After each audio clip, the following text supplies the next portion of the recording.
요즘 청년들이 직장을 구할 때 가장 중요시하는 점 중에 하나가 바로 워라밸이라고 하는데요.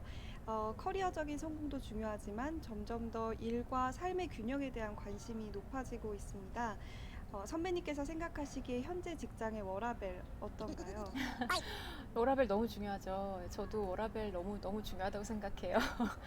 저희 지금 전반적인 근데 사회 분위기가 그 워라밸을 중시하는 그런 분위기로 가고 있기 때문에 이제 제가 지금 근무하고 있는 그 곳에서도 이제 외교부도 그렇고 국립외교원도 그렇고 직원들의 어떤 워라밸을 조금 많이 그 존중해주고 그런 부분들을 되게 많이 신경을 써주고 있는 분위기예요. 그래서 지금 뭐 워라밸을 하는데 크게 지금 어려움은 없는 상황이고 외교부 부서마다 조금 다르긴 하지만 뭐 바쁠 때는 어쩔 수 없이 막 예를 들면 뭐 유엔 총회가 이번에 추석 연휴 때도 많이 잡히고 했잖아요.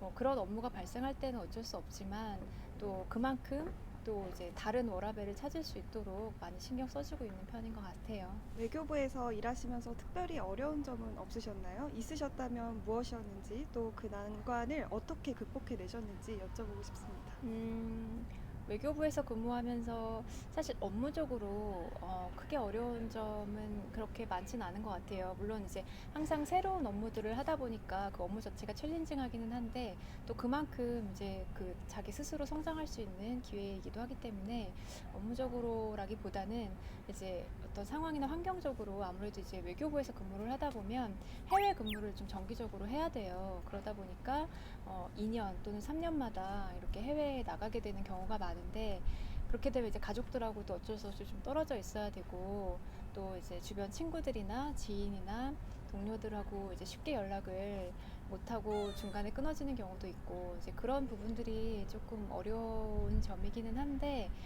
그거는 사실 외교부에서 근무를 하기 위해서는 감수를 해야 되는 부분이고 또 그런 부분들을 충분히 이제 본인 스스로 준비가 된 상태에서 또 외교부에 들어와서 적응을 해 나가야 되는 거기 때문에 그런 부분들은 이제 각자 어떻게 이런 부분들을 메꿔 나갈 수 있을지 고민을 하고 생각을 하면서 각자의 그 극복 방법을 찾아 나가는 것 같아요. 네.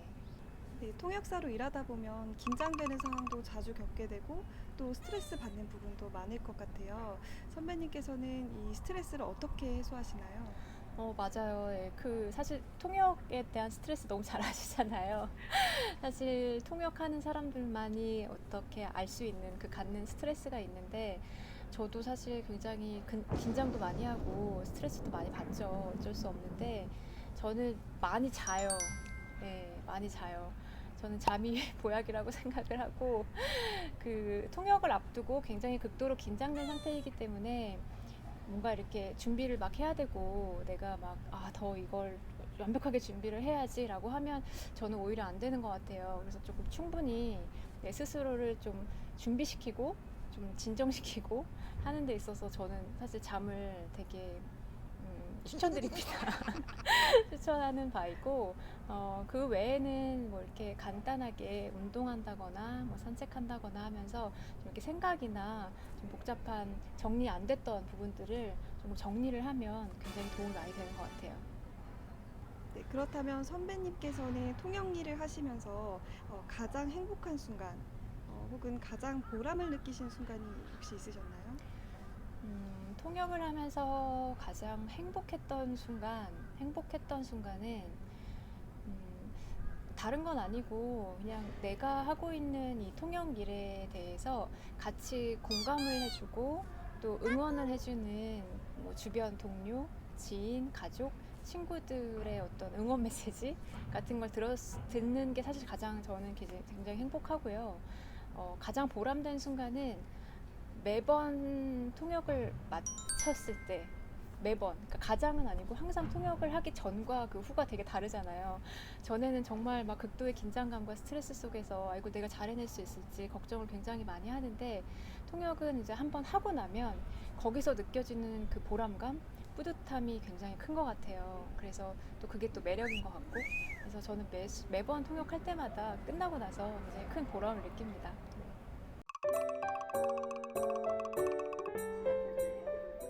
네, 이 이번 질문은 많은 후배들이 궁금해하고 또 선배님께서 누구보다 좋은 답변 해주실 거라는 생각이 드는데요.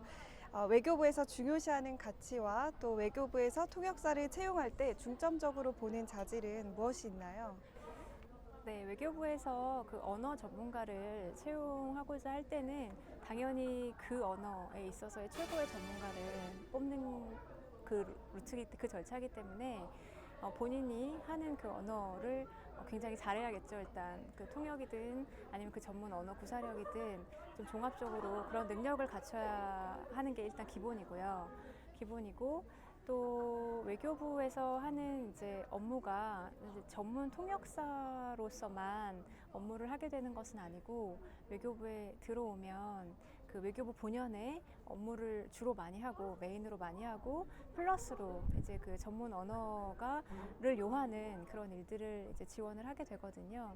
그래서 기본적으로 공직자가 갖추어야 될 이제 기본적인 자세나 태도, 자질 같은 거를 갖추고 있으면 아무래도 도움이 되지 않을까 생각이 들어요. 뭐 국가에 대한 사명감이라든지, 뭐 책임감이라든지, 뭐 소명의식이라든지, 애국심이라든지 약간 그런 부분들을 조금 갖추고 있으면 아무래도 조금 더 도움이 되지 않을까 생각이 됩니다. 예. 네, 이제 인터뷰를 거의 마무리할 시간이 됐는데요. 선배님께서 생각하시는 통역사란 무엇이고 통역사라는 직업의 매력은 무엇이라고 생각하시는지 궁금합니다. 저는 통역사는 그 일종의 그 만능 아티스트 같아요. 어떻게 보면 1인 오케스트라? 어쩔 때 때로는 바이올린도 됐다가, 때로는 첼로도 됐다가, 뭐 하프도 됐다가. 그러니까 근데 그거를 그냥 이렇게 플레이하는 게 아니라 정말 완벽하게 플레이를 할 줄 알아야 되잖아요. 그리고 그 연사가 누가 되느냐에 따라서 통역사가 그 연사에 물론 말을 전달하는 건 기본이고 정보를 전달하는 건 기본이지만 그 통역사가 정말 얘기하고자 하는 바가 무엇인지 뉘앙스가 무엇인지 또 공감 능력도 있어야 되고 하기 때문에 약간 그러니까 1인 오케스트라 같아요. 그러니까 그 모든 악기를 완벽하게 연주할 줄 아는 사람이 돼야 된다라는 생각이 조금 들고요. 통역사의 매력은 저는 개인적으로 굉장히 챌린징하기 때문에 그게 매력인 것 같아요. 항상 뭐 해보셔서 아시겠지만 통역을 하고 나서 내 스스로 100% 이렇게 만족감이 드는 경우는 한 번도 없어요. 그래서 항상 뭔가 더 잘하고 싶고 내가 조금만 더 하면 더 잘할 것 같고 그런 생각이 끊임없이 들기 때문에 그게 매력인 것 같아요. 자꾸만 잘하고 싶어요. 그리고 자꾸 잘하고 싶어지고 내가 조금만 더 하면 이것보다는 더 잘할 수 있을 것 같고 그런 생각이 들어서 뭔가 이렇게 100% 정복할 수 없는 무언가를 향해서 끊임없이 내 스스로를 어떻게 보면 괴롭히고 내 스스로를 발전시키고 성장시킬 수 있는 그런 매력을 가진 직업인 것 같아서 너무 좋습니다. 네. 네, 그렇다면 통역사로서 앞으로 선배님의 목표와 꿈은 무엇인가요? 또 그리고 마지막으로 선배님처럼 전문 통역사가 되기 위해 지금도 열심히 공부하고 있는 후배들에게 한 말씀 부탁드립니다. 네, 그 통역사로서의 목표와 꿈이라기보다는 지금 제가 이제 현재 하고 있는 맡은 일에 하루하루 일단 최선을 다하고 충실하게 사는 게 일단 제 목표고요. 뭐 소박한 꿈이 있다면, 그러니까 제가 그동안 사실 통역을 경험했던 게 저로서도 굉장히 특별한 경험이고 의미 있는 경험들이었기 때문에 뭔가 약간 좀 책 같은 거를 한번 써서 내고 싶은 약간 목표, 약간 꿈이 조금 있고 그리고 항상 이제 우리 후배님하고 동료들, 그러니까 통역 대학원에서 생활을 하고 공부를 하고 있는 분들에게 제 나름대로는 이제 선배로서 조금 귀감이 될 수 있는 사람이 됐으면 좋겠다라는 게 사실 제 꿈이고 제 목표입니다. 그렇게 하려고 노력을 많이 앞으로도 할 거고요.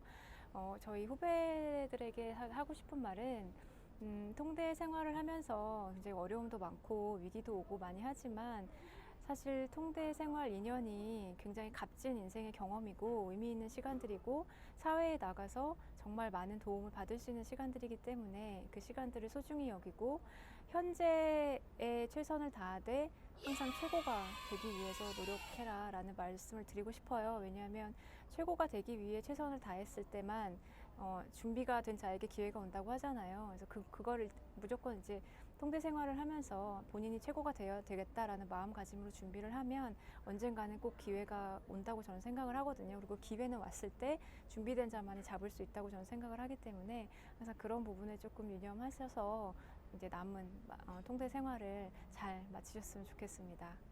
네. 네, 지금까지 박정은 선배님 모시고 많은 얘기 나눠봤는데요. 저뿐만 아니라 영상을 보고 있는 많은 분들에게도 매우 유익한 시간이 되었을 것 같습니다. 네, 오늘 인터뷰 여기까지 하겠습니다. 네, 감사합니다. 고맙습니다. 감사합니다.